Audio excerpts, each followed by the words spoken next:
From CBS News Bay Area, this is the Evening Edition. Now at 6, Oakland teachers may soon go on strike. The school district needs to give the teachers what they are asking for. The disagreement in the district and its impact on Oakland schools. Plus, a tiny mollusk causing a whole lot of trouble. It just feels like the ecosystem's really fragile, and any minute you could lose whatever lake you're fishing at. New rules for boat owners trying to stop this invasive species. And later, a citywide scavenger hunt is happening in San Francisco with major coin up for grabs. Who found it? Good job, buddy. How's it going, all right? Was it easy? More on the chance to strike gold and learn a little history. Live from the CBS studios here in San Francisco, I'm Brian Hackman. And I'm Andrea Nakano. Oakland students and parents are once again preparing for a strike as teachers vote to authorize a work stoppage. The Oakland Education Association, which represents about 3,000 public school teachers, now planning a one-day strike on May 1st over what they say are unfair labor practices. Dahlin has the story. Roughly 34,000 students attend Oakland public schools. Parents say while the one-day strike would be a big disruption, many support their teachers. For OUSD parent Rachel Kennan, it's a feeling of not again. OUSD should be ashamed of creating a school environment where kids can't count on school taking place. My kids they're 6th grader and 9th grader now, and they don't believe that school will be there for them from one week to the next because you never know when there's going to be a strike. Thursday's work stoppage would be the 4th strike in 6 years. OUSD teachers walked out in 2023, 2022, and 2019. We need to be able to count on the schools to be open on school days so that we know where our kids are and we don't need to interrupt our jobs. We don't need to change our lives around when our kids should be at school learning. The Oakland Education Association, or OEA, says the strike is over unfair labor practices and would fall on May 1st, International Workers' Day. The union accuses the district of failing to provide financial information about recent budget cuts. The district was facing a multi-million-dollar deficit and issued about 100 layoff notices.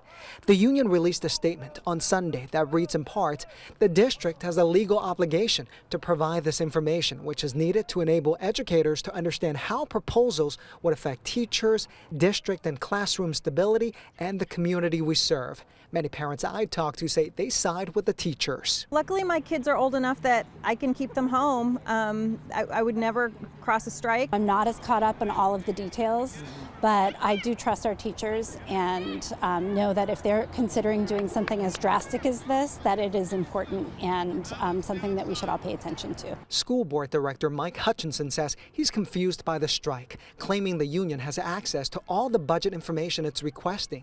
All of our budget documents are public information. They are publicly posted on our district website as required by law.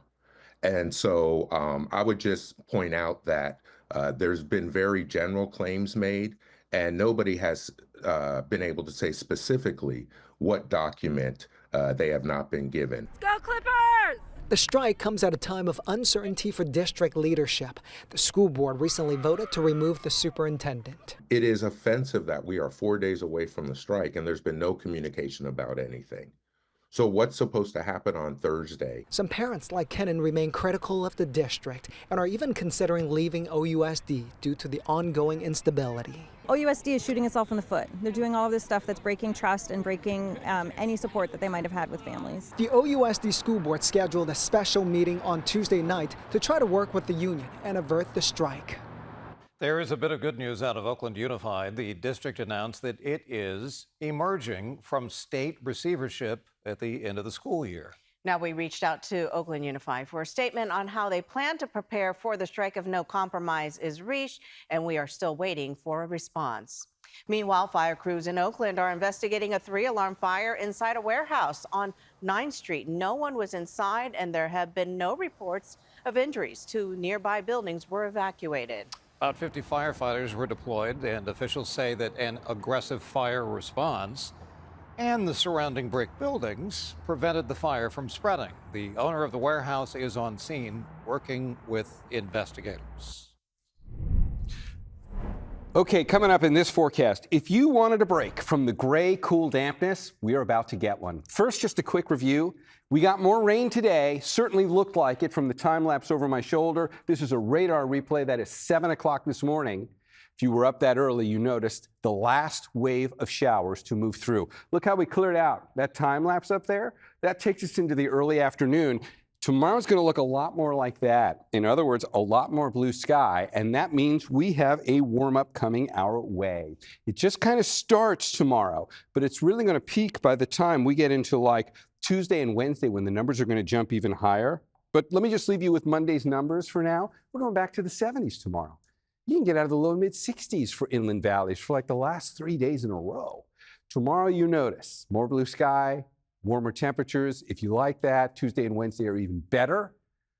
And then next week, we're going back downhill again. I'll show you that in the full forecast. There is another chance for light rain by Friday and Saturday, and these numbers are going to take another tumble. See you in a few minutes with that, guys. Back to you. All right, thank you, Darren. Clouds in the sky didn't stop this century-old tradition. Opening day on the Bay Boat Parade and Blessing of the Fleet took place today. This year's theme is Generations on the Bay, and it highlights the different eras in San Francisco history. One spectator shares why this event is so special. Oh, I've got a lot of friends out there on the water. It's great to see this great tradition continue here in San Francisco Bay. A lot of kids, a lot of community. They're out on these boats that don't usually get a chance to be on the water, so it's pretty neat. 62nd annual Blessings of the Fleet took place over in Tiburon. They had a minister, a priest, and a rabbi on hand to pray for all the boats that passed by. All across Northern California, though, the fight is on to prevent the spread of an invasive shellfish called the golden mussel, which has the potential to do billions of dollars of damage to water infrastructure. And as a result, the East Bay Regional Park District has announced changes to the way boaters can operate on their lakes. John Ramos has the story. This isn't exactly fair weather for boating on Lake Del Val, but when it does warm up, this is one of the more popular places in the East Bay Regional Parks District. But now the rules are changing rapidly about even putting your boat on the water, and it's all thanks to an invasive creature the size of your thumbnail.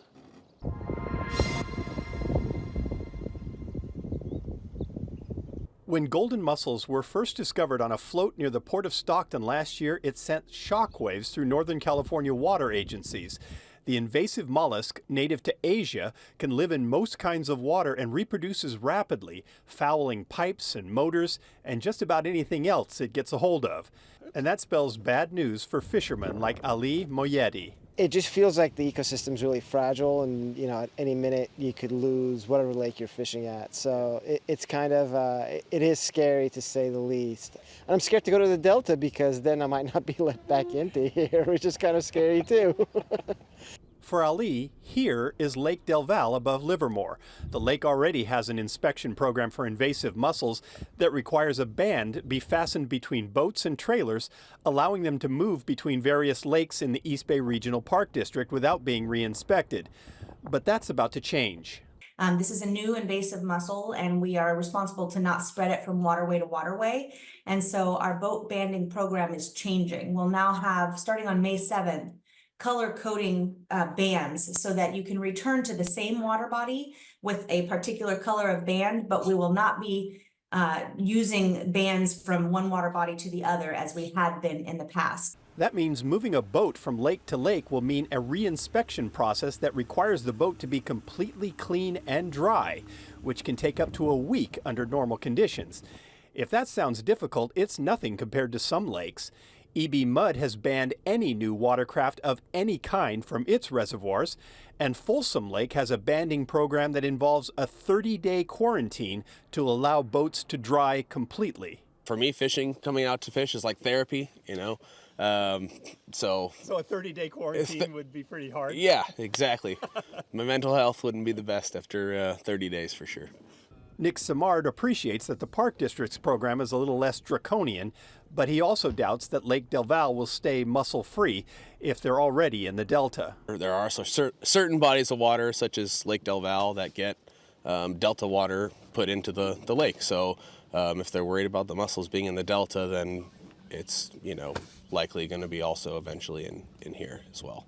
The Park District seems to agree with that.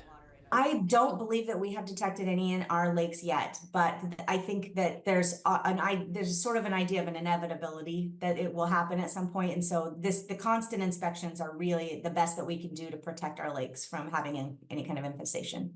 And with no way to eradicate the pest once it invades an area, avid boaters like Ali will probably have to stay tethered to a single lake by a color-coded band. And you're afraid, like, once they cut that band off, you know, that might be the last time you fish this lake. So, you know, so I'm tied into this lake now, which is fine. I love this lake, but I would like to, like, you know, just for variety, go somewhere else and do something else. But the state has been battling other invasive mussels for years, but the golden mussel is a game changer. And it looks like the way people boat in California is changing as well. Who found it? Good job, buddy. How's it going, all right? Was it easy? Woohoo! That's the sound of one excited family tonight who just found a coin worth $4,000. I wonder what the coin was. You wanted $4,000. That is pretty impressive. Witter Coin holding its second annual scavenger hunt in San Francisco today, where lucky treasure seekers search for valuable rare coins. 12 coins were hidden around the city with clues posted every hour on the hour online. One mother of 2 boys who managed to find a coin told us the hunt was challenging, but worth it. Well, this was really fun. I actually went to the first 2 by myself, and then I made my husband wake them up to come. So, no, it's been really fun. We've been a million places today. Game organizer Seth Chandler is using this as an opportunity to combine his love of coins and his love of San Francisco. San Francisco is the king at making coins. Some of those valuable coins that collectors cherish that were made here in the United States are made at all 3 San Francisco mints. It's like, hey, the home team is the best at what we do. And as a coin collector, I take a lot of pride in that. And I want to help educate San Franciscans and people in the Bay Area just how awesome our coins are. Yeah, San Francisco Mint, famous, a 1909 SVDB Lincoln penny. I would like one. This is the second year that Witter Coin has held the scavenger hunt. But this year, they raised the stakes with coins worth up to $25,000 up for grabs. Yikes. All right, so still ahead, making sure Muni riders don't get shortchanged.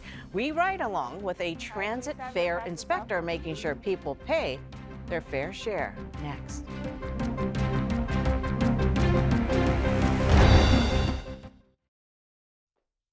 Welcome back on this Sunday evening. Muni's budget shortfall issues have been well documented, with the city's transit deficit at $322 million and growing. And while fares don't necessarily make up a huge part of the city's funding, some municipal workers are making sure the city doesn't get shortchanged. Max Darrow explains. Good afternoon. Check and proof of payment. This transit fare inspector, or TFI, is just one man that's a part of a bigger mission right now of keeping Muni rolling. That one is no good. His job is to make sure people pay their fares, which many riders don't do, a behavior amplified in the post-pandemic world. I'm gonna check your payment history, sir, and if your payment history pretty good, I'm gonna try to work with you. Fares do not drive Muni's funding, but do play an important role in the grand scheme of its funding. You verbally said you pay, you ride every day, but it shows that you only clip for BART. And in the midst of an ongoing budget crisis, the agency is trying to optimize its fare enforcement strategy. Nah, that's not the highlight of my day, to be honest with you. I try to look for an out for him, and unfortunately, he didn't have an out for himself. A part of that strategy means making TFIs more visible throughout the Muni system. Hi, please have your passes out for me. And SFMTA data shows their productivity appears to be working. Passenger inspections have nearly doubled in the last 12 months. So you can't just jump on and then see us and add fare to your card and pay, okay? And observed fare evasion has decreased by 30%. Okay, so right now you are going to be issued a citation. Audrey Liu is a regular Muni rider and major advocate for funding Muni and doing whatever needs to be done to prevent service cuts. Do you pay your fare when you get on the bus? Yes, I do. Why? Well, to fund the bus, but I think a big part of it is that, I see my fair helping support the system and hopefully the broader community. On board the buses many times a week, Lou has noticed the added TFI presence. Yeah, I do. I think I noticed it especially on the 38 line. It would be nice if we can also focus on other systems as well, like making it easier for people to pay. Lou thinks this is a part of the puzzle in helping Muni's financial viability. However, it isn't and shouldn't be the primary means of it. Going after fare evasion is not going to be the solution, just looking at the raw numbers. A longtime SFMTA employee, however, a TFI supervisor, says optimizing fare enforcement has a positive ripple effect for the entire Muni system. Now people are paying more, people are riding the system more, there's more enforcement, there's more uniform presence, so a lot of people feel safe on the Muni now. That's what time we got here? This TFI says nobody wins when he has to write tickets. Everybody wins when people pay their fair share. Because I pay my fare. I pay fast track. I pay every year. It's the right thing to do. He hopes people remember that before they have to learn it the hard way the next time they hop on. All right, let's get you ready for how the weather is about to change. First off, just a quick review. It did rain this morning, and what you're watching is the radar depiction. I set this back for about the last 12 hours, and you're watching the rain that came in through like 7 o'clock this morning, 8 o'clock this morning, and then left, cleared out, we're done, and kind of fun to watch the skies clear out. That is a time lapse that takes us from the early afternoon up till now, and there's a pattern in that. A lot more blue sky as we get a little bit later in the day and things are clearing out. So I just want to show you how that is a better preview of what tomorrow is going to look like. So we haven't really had a whole lot of blue sky around here lately. It's been pretty consistently gray and overcast. That's the most recent frame on here. Take a look at getting us into the 5 o'clock hour. It's beautiful. What's tomorrow going to bring? Let's put that into the futurecast and watch what happens as we play forward to about 5 o'clock. You see the break in the clouds, and now you're looking ahead to Monday.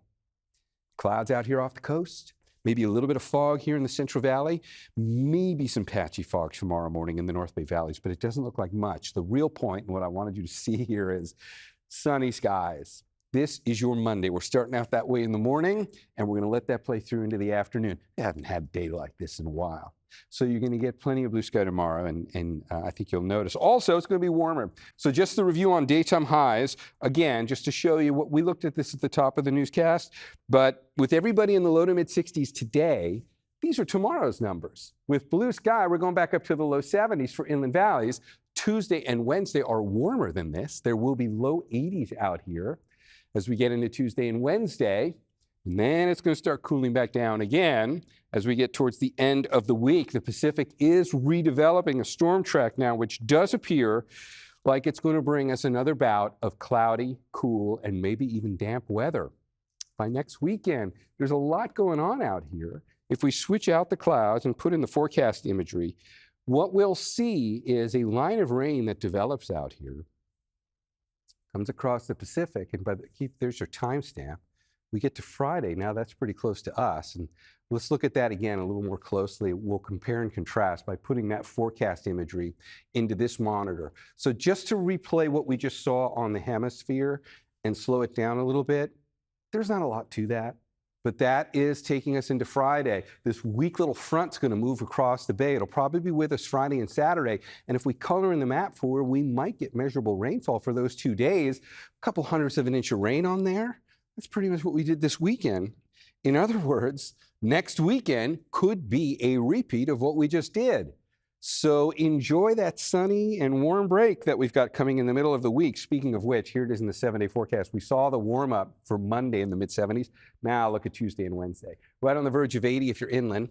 Then we cool right back down again. Upper 60s, small chance of rain Friday and Saturday. It likely would not be much should we get it, but we do have to start messaging that, unfortunately. Next weekend will probably look and feel a lot like this one did. The Dubs were off today, but the Valkyries, they were on the floor this afternoon as they started their first training camp. Let's go to Matt Lively at their Oakland facility. It was an exciting day here in Oakland as the Golden State Valkyries took the practice court for the first time in the history of the franchise. This is obviously a different experience than any other training camp too, since it's a brand new team. We're all starting from ground zero. It was sort of like the first day of school for Golden State, fully equipped with unique introductions. The coaches kind of did a little dance to, get the jitters out because some people were saying that they were nervous, which is normal, it's the first day of camp. Ready with a lot of energy. I don't know how much of ice-breaking that is, but it kind of just settles the mood, you know what I'm saying? Kind of make everybody just relax. The Valkyries have the chance to set the identity for not just one team, but the entire franchise. We know what we want our identity to be, and it's killers. Like, we want to be gritty, we want to be relentless, we want to be the ones diving on the floor for loose balls. Head coach Natalie Nakase will be grading and judging as she shapes the inaugural roster. They know they're here to earn their spot. And so we made that clear. We have no starters right now, but you guys get to earn it. As the coaching staff looks to facilitate on-court chemistry, the players will look to bond off of it as well. The first thing I want to do is take them to the island. What is this? Absolutely. We going to Alcatraz for sure as a team. We got to do that one. Go at night. I don't know about that. Now you're trying to set me up. I don't know about that. I'm not trying to have nightmares. I'm trying to have a little fun and learn a little something. The Valkyries will continue to practice right up until their first preseason game May 6th against the Sparks at Chase Center. All right there, Matt. The Valkyries have a chance to be the hot ticket in this market. And we've turned into a sports superstation. Yeah. We're the flagship station for that team. That's amazing. And they were talking about team chemistry, but these ladies have been really getting out in the community and doing different things, and it seems like they have a little bit of that chemistry already. A lot of them know of each other if they don't already know each other. But, babe, as training camp unfolds, they're going to get really close. Can't wait until tip-off. All right. Thank you, Vern. Thank you, Vern. Well, up next, what do Americans think of the economy in Trump's second term? A new CBS poll reveals it may depend on how you voted. Details after the break.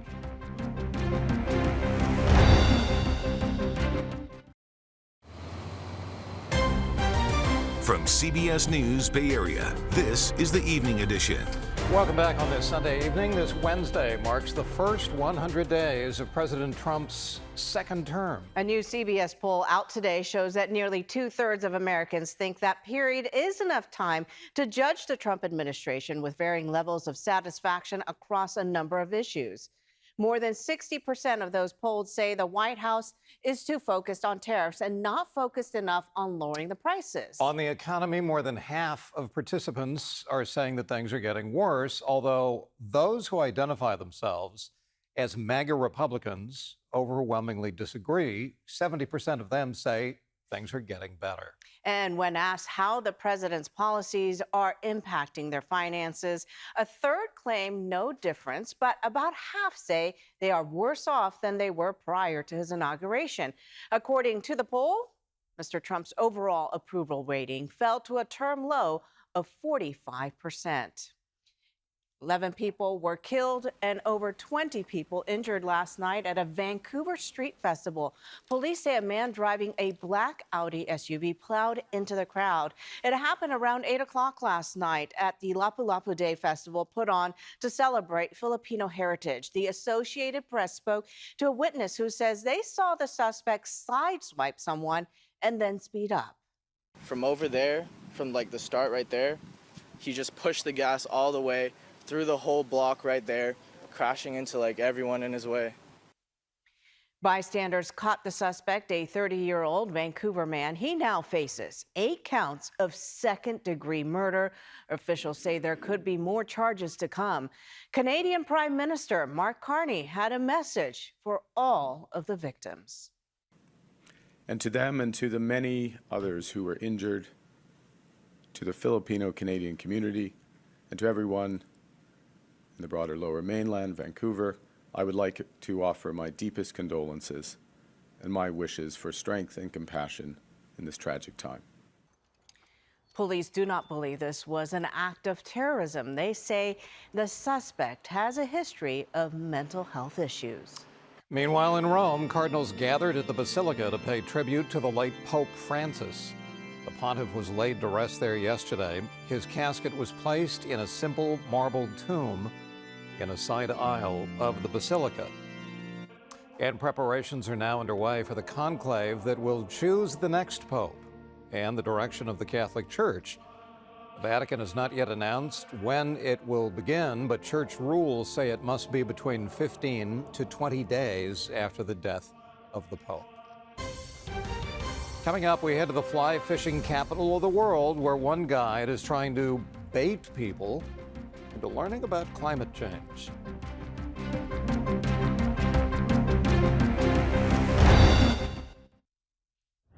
Well, on Project Earth Tonight concerns warming rivers with severity percent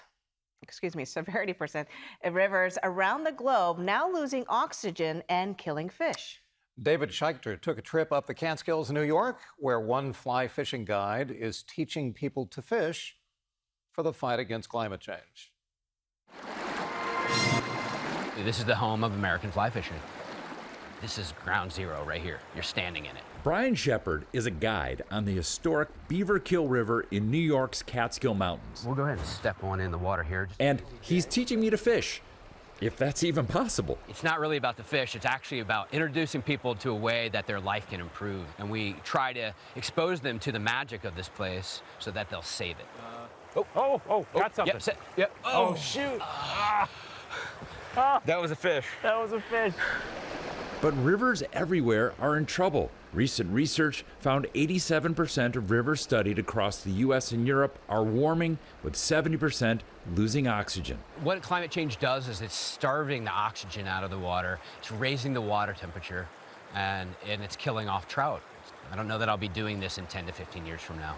Shepard is part of the $1.2 billion U.S. fly fishing industry, but warming water means fewer fish during peak tourism season. You know, when they hit that mid to high 60 range, it becomes kind of fatal to the trout if you catch them. Nowadays, we're hitting that for 2 to 3 months out of the year. Yeah, it's a really beautiful place and a really interesting river. Jeff Skelding, executive director of Friends of the Upper Delaware River, says fewer fish to catch hurt the local fishing tourism economy. If you go to the museums around here, you'll see pictures of people catching hundreds and hundreds of brook trout out of these streams. That has changed. You're not going to do that anymore. He says over generations, rivers here have lost flow because of sediment buildup and the construction of dams. That leads to stagnant water, which heats up in the sun, along with the fish in it. The problems that these rivers are experiencing are not very different than we see in many, many other parts of the country. To cool the river down, Skelding's nonprofit group is working to restore the flow, which will help more than just the fish. All kinds of recreational activities increasingly are supporting the economies of these communities. Hey, David, get that net. Get that net. This is a brown. Catskill brown. Way to go. Ooh, and look, he's feisty. Yeah. Little brown. Little guy, but he's nice, beautiful. Another magic moment on the Beaver Kill. For Shepard, something worth protecting as the changing climate changes his industry.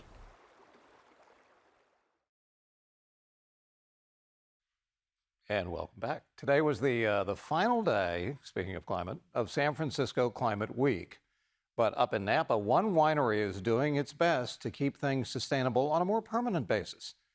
Lauren Toms explains. We like to say that we celebrate Earth Day every day. From the first buds on the vines to the final pour, Laura Barrett, the winemaker of Cliff Family Wines, is putting sustainability at the heart of the winemaking process. Well, at Cliff Family Winery, we have always farmed organically since day one. That is part of our core value and something that we never change. Here, sustainability goes far beyond the status quo. They use regenerative farming methods across their 80 acres. As opposed to putting a lot of inputs into the soil, we like to use natural components in order to, say, get more nitrogen into the soil or pest control. So regenerative farming is really the next level and the next step to sustainability and sustaining our planet. Among the fields of grass and vines, nature becomes a partner in the winemaking process. Dozens of bluebird boxes hang between rows, a strategy, Laura says, that replaces chemicals with Mother Nature. We want to promote bluebirds in the vineyard because they eat all the little bugs that live in the canopy. So they're very specific in where they're placed and how they're built. And it's not just what's inside the bottle, but what happens long after the cork is popped. Well, we want to make sure that we're set up for success and we're setting up our customers for success in that every bottle that they consume when they put it in their blue bin, that it actually does get recycled. So we've removed all screw caps and all foils from our bottles in order to increase the chances of recycling that empty bottle. In 2023, the winery became one of just 3 in Napa to earn B Corp certification, a global achievement highlighting environmental and social impact. Still, reaching such a level of sustainability isn't always simple. UC Davis Associate Professor of Viticulture Ron Runnebaum says it takes time and resources. And that's going to come with some trade-offs from an economic standpoint of, purchasing new equipment and maybe, having to install some additional piping infrastructure and controls infrastructure that are not necessarily easy for most wineries to retrofit. For Laura, the goal isn't just certification, it's evolution. And so I think the more we can talk about it and demonstrate that organic farming, regenerative agriculture, B Corp certification are all really, really important to the wine business. And with each vintage, they're not just celebrating the land, but rewriting what it means to care for it. All right, let's get you ready for this coming week. It is not going to look like this tomorrow. You're going to get a lot more blue sky than you had around here. We've got a notable warm-up. Some of us are going back to the 80s. That's like the first half of this week. And then we see the pattern shifting again. And next weekend could look and feel very familiar. Gray, damp, cooler than average. Believe it or not, there's another chance for light rain by next weekend. We'll talk about all this coming up in the forecast after the break. Welcome back. Did you know that one of the world's top cheetah conservationists is from San Jose? I had no idea. You are about to find out. Yeah, because Len Ramirez has a story on a group of South Bay high schoolers working quickly to save the world's fastest animal on land.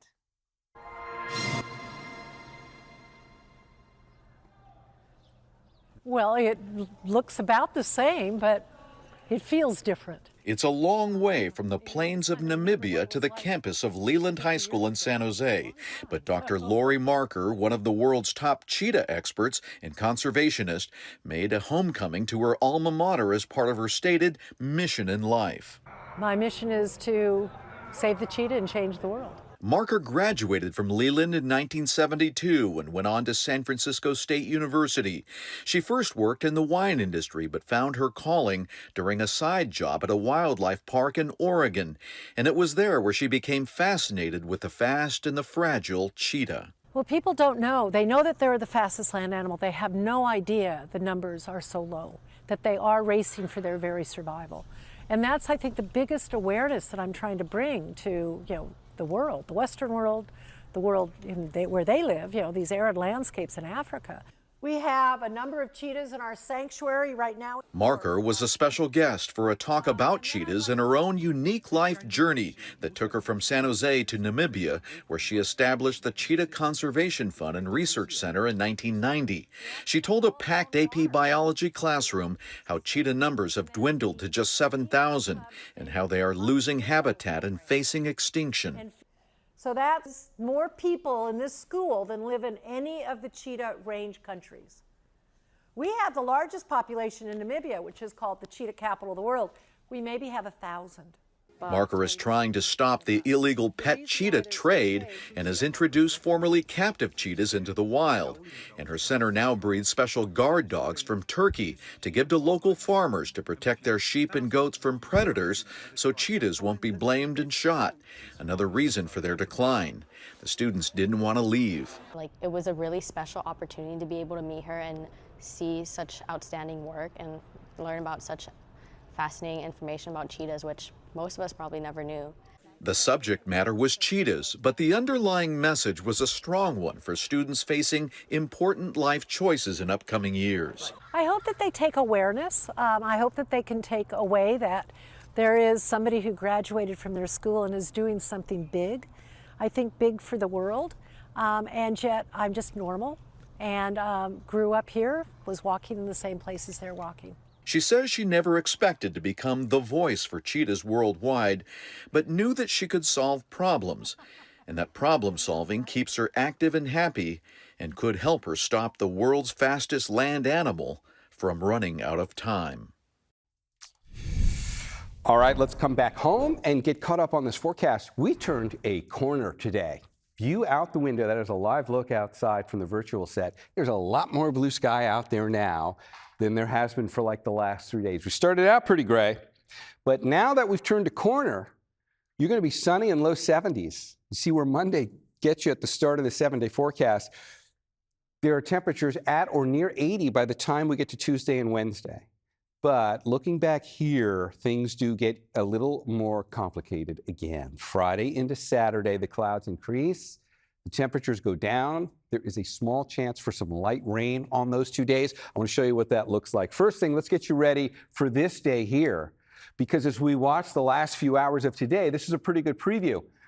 From like 2 o'clock to about now, the clouds really did clear out. And the question is, will we stay with relatively clear skies tomorrow? Because for like the last 3 or 4 days, we really haven't had any of that. And there is your verification. We will. It's a good look in Monday. That's 7:30 in the morning. It's a little bit of Thule fog in the Central Valley, but we're going to wake up tomorrow to clear skies. And if we let that play forward into the afternoon, you can see we're staying that way throughout the day. And if we've got a 74 on here for Monday, that's kind of our generalization for where we're going to be for the inland microclimates. Let's put everybody's number on here for tomorrow, just to give you an idea how this week is going to start out. The colors are already shading a lot more deep yellow, even a little bit of orange on here, just to show you we're going back into the 70s. A little perspective on this. Nobody got out of the 60s today or for like the last 4 days.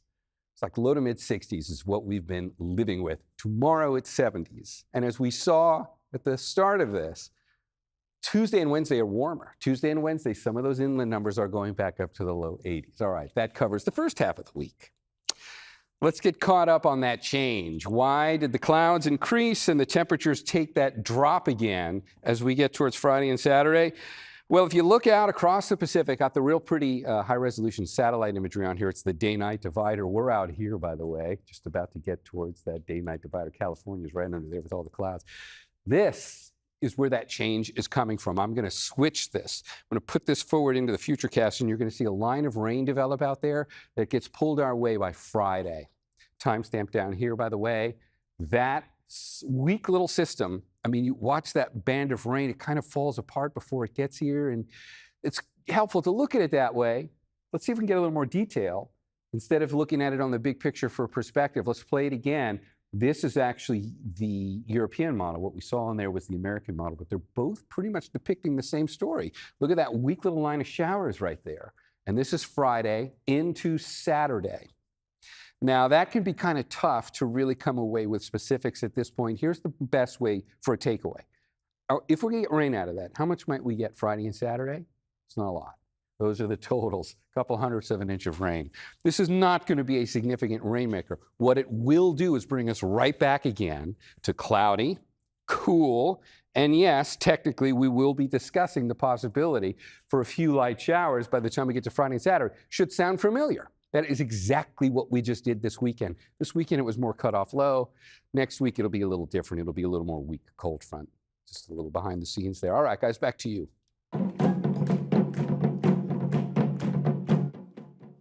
The sound of taiko drummers took over the streets of San Jose's Japantown for the annual Nikkei Matsuri Festival. The event celebrates Japanese American culture and traditions. Our Ryan Yamamoto was MC for the event and introduced San Jose Taiko Dojo on stage. And after the break, disguises, wigs, and the dangerous mission of 4 women from the Bay. The story of the last flight out of Saigon 50 years ago. Next. Welcome back. This Wednesday marks the 50th anniversary of the fall of Saigon, the capturing of South Vietnam's capital by North Vietnamese communists, and the end of our involvement. 4 Bay Area flight attendants became an integral part of that story. Liz Cook has more on the last flight out of Saigon. North of San Francisco, overlooking Tamales Bay, these women gathered to remember. And we shared an adventure together that we'll never forget. Their names, Sue, Pamela, Laura Lee, and Cha. It was April of 1975. They were all stewardesses for Pan Am Airways, and they all volunteered for an extremely dangerous mission. There wasn't any question we were going to go in and do what we could that could help. Thousands of people were roaming Da Nang airfield. 6 days before the fall of Saigon, the situation was chaotic. The FAA banned all commercial flights in and out of Vietnam. But Pan Am got special permission for one final journey. In the middle of the night, Pan Ops called me and asked me if I would volunteer to go in to Saigon on a rescue mission. And I said yes. The goal? To evacuate Pan Am's Vietnamese employees and families. They were working for an American company. I believe their lives would have all been in danger if they'd stayed. The crew was willing to cram even more on board, including Cha's 4 teenage sisters. My sisters, of course, is so scared. On the flight, extra uniforms and wigs. The plan? To dress each sister as a Pan Am stewardess.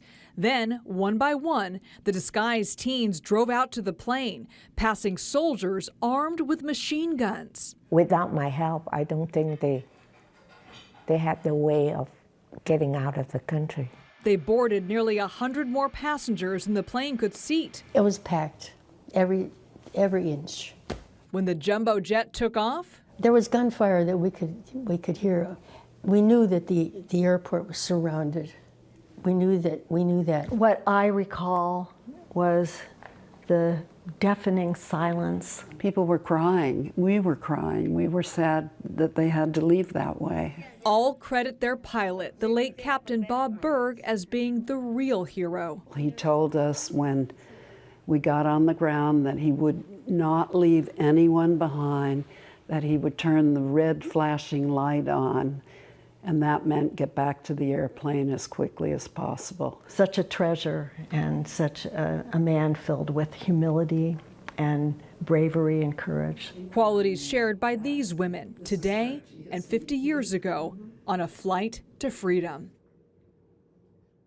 And the last Marine helicopter lifted off from the U.S. Embassy, I think this Wednesday is the 50th anniversary of that. And then it truly was over. Thank you for watching. 60 Minutes is next. And we are back with more news tonight at 11. We will see you then. Good night. Bye.